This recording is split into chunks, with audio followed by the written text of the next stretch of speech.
Retirement व्यक्ति के जीवन का गोल्डन पीरियड होता है, जिसमें आप अपनी सभी तरह की जिम्मेदारियों और चिंताओं से मुक्त होना चाहते हैं।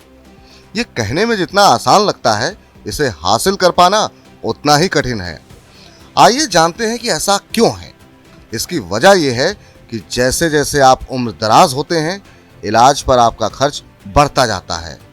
इसलिए 60 साल की उम्र के बाद आपको काफी बड़े वित्तीय निधि की जरूरत होती है, जिसे आप बिना किसी अड़चन के बाकी जिंदगी शांति से गुजार सकें। ज्यादातर लोग जवानी में तो रिटायरमेंट प्लानिंग की परवाह बिल्कुल नहीं करते और इसे टालते रहते हैं। लोग ये सोचते हैं कि ये बाद में कभी भी किया जा सकता है, लेकिन रिटायरमेंट प्लान में जितनी देरी करेंगे, उतना ही फंड जुटाने में नुकसान होगा।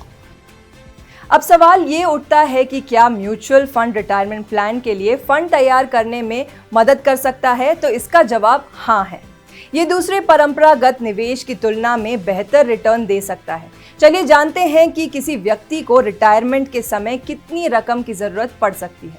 मान लीजिए राहुल श्रीवास्तव 35 साल के एक कॉर्पोरेट कर्मचारी हैं। उनका हर साल का खर्च करीब 8 लाख रुपए का है। वो 60 साल की उम्र तक रिटायर होना चाहते हैं, यानी अगले 25 साल में वो रिटायर हो जाएंगे। अब मान लेते हैं कि इस दौरान औसत महंगाई सालाना 5.5% रहती है, तो इस पर जानकार कई टूल का इस्तेमाल कर ये बताते हैं कि राहुल को रिटायरमेंट के समय कम से कम 7.88 करोड़ रुपए के फंड की ज़रूरत होगी, ताकि रिटायरमेंट के अगले 10 से 15 साल वे चैन से बिता सकें। फंड का आकलन इस पर निर्भर करता है कि किस तरह के विभिन्न वित्तीय साधनों में निवेश किया जाता है। इसके अलावा एक निवेशक होने के नाते आपको ईएमआई, बच्चों की शिक्षा के लिए योजना, उनकी शादी आदि तरह के खर्चों का ध्यान रखना होता है। अब ये बात तो साफ है कि अगर किसी को इतनी बड़ी राशि जुटानी है, तो उसे एक तो अपनी बचत का बड़ा हिस्सा हर महीने या 3 महीने पर किसी योजना में लगाना होगा, और ये योजना ऐसी होनी चाहिए जिसमें बहुत अच्छा रिटर्न मिलता हो। एफडी जैसी परंपरागत बचत योजनाओं से ये संभव नहीं है, क्योंकि उनमें जो ब्याज मिलता है वो महंगाई को ही बीट नहीं कर पाता।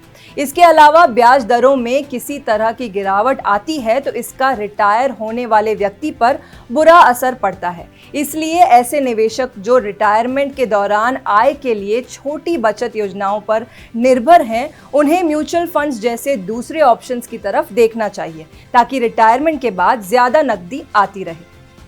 अब ये देखते हैं कि रिटायरमेंट पर निवेश के लिए आपके पास क्या विकल्प हैं। जानकारों का कहना है कि अगर आप रिटायरमेंट के लिए म्यूचुअल फंड का फायदा उठाना चाहते हैं, तो सिस्टमैटिक इन्वेस्टमेंट प्लान के द्वारा किसी इक्विटी म्यूचुअल फंड में निवेश करना सही तरीका है।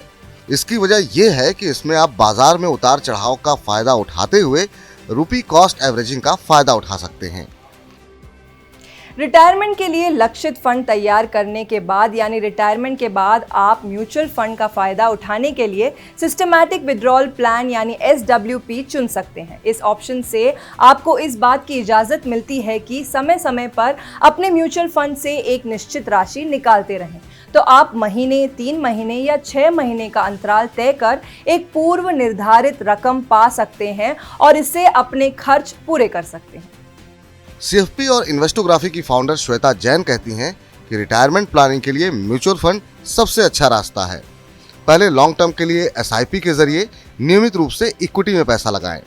बाद में जैसे जैसे आप रिटायरमेंट के करीब जाएंगे, आप ये तय कर सकते हैं कि डेट फंड्स और SWAP के जरिए नियमित रूप से नकदी मिलती रहे। म्यूचुअल फंड में जिस तरह का लचीलापन है, उसकी वजह से ये रिटायरमेंट प्लानिंग का बेहतरीन साधन बन जाता है। तो कुल मिलाकर ये कह सकते हैं कि म्यूचुअल फंड में निवेश कम जोखिम वाला है और इनमें छोटी बचत योजनाओं के मुकाबले काफी ऊंचा रिटर्न मिलता है। दूसरी पेंशन योजनाओं से तुलना करें तो रिटायरमेंट प्लानिंग के लिए म्यूचुअल फंड्स में निवेश करने से टैक्स भी ज्यादा बचता है।